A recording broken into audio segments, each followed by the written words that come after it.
तक तुम्हारे लिए लाया है और रोज आएंगे हम लोग। जब तक बारिश है ना तब तक रोज आएंगे रेगुलर। ठीक है।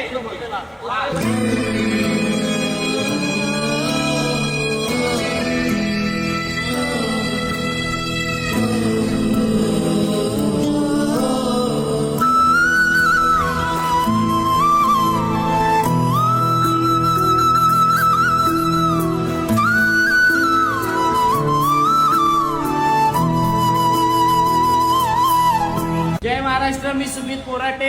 काही दिवसापासून पावसाचं वातावरण ठाण्यामध्ये भरपूर झालेलं आहे। मला 2-3 जणांचा फोन पण आला की दादा ते रस्त्यावर झोपतात, त्यांचे जेवणाचे खूप हाल होत होते।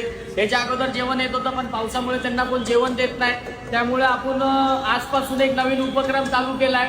जोपर्यंत पाऊस आहे तोपर्यंत या गरिबांना जेवण वाटण्याचा हा कार्यक्रम आपण चालू केलाय। जय महाराष्ट्र, जय महाराष्ट्र।